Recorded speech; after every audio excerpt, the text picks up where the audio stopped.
कन्नौज का ये कार्डियोलॉजी का हॉस्पिटल है और ताला लगा हुआ है, पूरी तरह से बंद है। अखिलेश यादव जो कि नेता प्रतिपक्ष हैं वो भी यहाँ पर आए हुए हैं। सर, ये हॉस्पिटल आपकी सरकार में बना था लेकिन अभी ताला लगा हुआ है सर यहाँ पे। मुझे नहीं पता सरकार ने क्यों ताला लगाया है। कम से कम मेडिकल कॉलेज को ठीक चलाना चाहिए था, और जिस मेडिकल कॉलेज को आसपास के लोगों के इलाज के लिए, दवाई के लिए इतना बड़ा बनाया गया, इतनी बड़ी संस्था बनाई गई, वहाँ पर न बजट है, न डॉक्टर हैं। कार्डियोलॉजी डिपार्टमेंट ये कितने सालों से बना खड़ा है, लेकिन आप देखो ताला लगा है। अभी हम लोग कैंसर डिपार्टमेंट में देख कर के आए हैं, वहाँ भी ताला लगा हुआ है, न मरीज हैं न डॉक्टर हैं, सड़कें खुद गई, कुत्ते घूम रहे हैं। सोचिए, ऐसी सरकार जो डबल इंजन की सरकार अपने आप को बोल रहे हैं, वहाँ पर मेडिकल कॉलेज में कुत्ते घूम रहे हो। आप क्या कल्पना कर सकते हो मरीज का क्या हालत होगी। सरकार तो कह रही है कि इतने मेडिकल कॉलेज बन गए, यूपी में इतने पहले कभी नहीं थे, ये रिकॉर्ड है। मैं आपसे कह रहा हूँ कि आप अपना कैमरा घुमाइए, दिखाइए कि अगर ये मेडिकल कॉलेज इतना पुराना, जिसको इतना बजट दिया गया, इतनी बड़ी इंफ्रास्ट्रक्चर क्रिएट किया गया, उसकी हालत ये है, तो नए मेडिकल कॉलेज की हालत क्या होगी। ये सवाल आज आप यहाँ के प्रिंसिपल से करके ज़रूर जाइएगा। सर, हम देखें जो अखिलेश यादव कन्नौज आए थे, वो मेडिकल कॉलेज में भी गए और मेडिकल कॉलेज में आप देख सकते हैं कि यहाँ जो कार्डियोलॉजी का जो हॉस्पिटल है उसकी बिल्डिंग में भी ताला लगा हुआ है। तो अखिलेश यादव ने उत्तर प्रदेश की जो स्वास्थ्य व्यवस्था है उस पर सवाल उठाए हैं और उनका कहना है कि इतने बड़े बड़े अस्पताल हैं लेकिन वहाँ ना तो डॉक्टर की सुविधा है, ना दवाएं हैं और ना ही अस्पताल ठीक से चल रहे हैं। वीडियो जर्नलिस्ट समिति के साथ Anil Yadav, news state Kannauj. Video journalist समिति के साथ Anil Yadav, news nation Kannauj. BJP वालों को ये चिंता करनी चाहिए कि उनके नेताओं के बारे में उन्होंने क्या क्या कहा था, वो मैं जानता हूँ। बीजेपी को ये चिंता करनी चाहिए कि जब वो नेता हमारे साथ थे तो मैंने एक दिन उनसे पूछा कि आप में कॉन्फिडेंस कितना होगा कि आप देश के प्रधानमंत्री से मिले होंगे, आप देश के होम मिनिस्टर से मिले होंगे, आप उत्तर प्रदेश के सबसे बड़े मुख्यमंत्री से मिले होंगे। जो भाषा उन्होंने इस्तेमाल की थी, जो बातें कही थी, वो मैं कह नहीं सकता। इसलिए बीजेपी को ज़्यादा सोचना है। और मुझे ज़रूरत इस बात की है कि कई बार कुछ लोगों का रास्ता भटक जाता है और गांव में झाड़ने और फूकने से ठीक हो जाते हैं लोग। मुझे जानकारी नहीं इसके बारे में।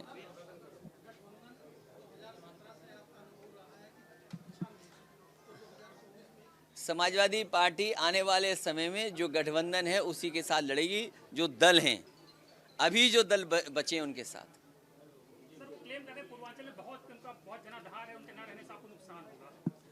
देखिए, उत्तर प्रदेश की जनता और देश की जनता बदलाव की तरफ काम करेगी। अग्निवीर जैसी समस्या का क्या समाधान है।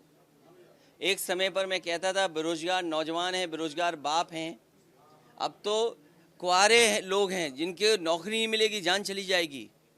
नौकरी सवाल है, महंगाई सवाल है, खेती बाड़ी में कुछ मिल नहीं रहा, 2000 रुपये में किसान को खुश कर रहे हैं।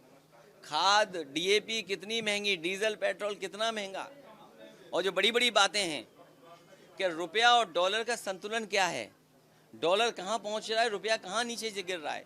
और वो भाषण सुनिए, वो तो सोशल मीडिया पे भाषण चल रहा है बीजेपी के बड़े नेता का कि डॉलर और रुपए के बारे में क्या कहते थे वो, और रुपया कहाँ है, किसको मुनाफा पहुँचा रहे हैं।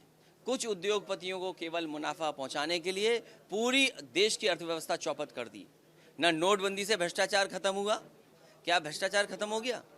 तहसील पता करिए, थाने पता करिए, कितना पैसा वसूला जा रहा है। और जन्माष्टमी आ रही है, दूध दही चीज़ों पर सब पे टैक्स। और भोले बाबा की करते हो पूजा कि नहीं करते हो। सोमवार है, संभल के दूध चढ़ाना, नहीं टैक्स के चक्कर में तुम भी जेल ना चले जाओ। हैं? नहीं, ये मानते हो कि दूध पे टैक्स है। मान लो भोले बाबा पे चढ़ाना है दूध, तो टैक्स दो कि चढ़ाओगे दूध के नहीं चढ़ाओगे। तो कहाँ बताइए भारत में टैक्स देना पड़ रहा दूध पे, तब चढ़ेगा दूध।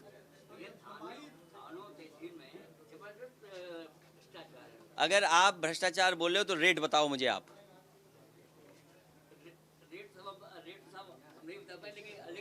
नहीं, ये मैं खुद महसूस करता हूँ कि लोग शिकायत कर रहे हैं कि इस सरकार में भ्रष्टाचार बढ़ा है। अभी सदस्यता अभियान चलाएगी और बहुत जल्दी रणनीति तय होगी आगे क्या करना है। रामनाथ कोविंद आज और मैं कहूँगा, आपके माध्यम से अपील करूँगा कि ज़्यादा से ज़्यादा समाजवादी पार्टी के सदस्य बने। सर, रामनाथ कोविंद रिटायर आज हो गए हैं, तो उनके एज राष्ट्रपति उनके कार्यकाल को कैसे देखते हैं? हालांकि कुछ दल कह रहे हैं कि वो सिर्फ किया नहीं देश के लिए और वंचितों के लिए। राष्ट्रपति जो अब रिटायर हो रहे हैं वो बिल्कुल पड़ोस के हैं, और उनके रहते रहते उनके समाज और उनके तबके के लोगों में बहुत कोई बड़ा बदलाव नहीं दिखाई देता है। क्योंकि इस बात का तो गर्व हो सकता है समाज को कि उनके समाज का राष्ट्रपति बना, ये गर्व है, ये खुशी है। लेकिन सवाल ये है, क्या राष्ट्रपति बनने से उनके समाज का कुछ उत्थान हुआ है? ये सबसे बड़ा प्रश्न है। इसलिए राष्ट्रपति रिटायर हो रहे हैं, अच्छा है, कार्यकाल था। अब अगले राष्ट्रपति बन रही हैं, इनका कार्यकाल भी देखेंगे। लेकिन जहां बीजेपी होगी, बीजेपी किसी को बोलने नहीं देगी।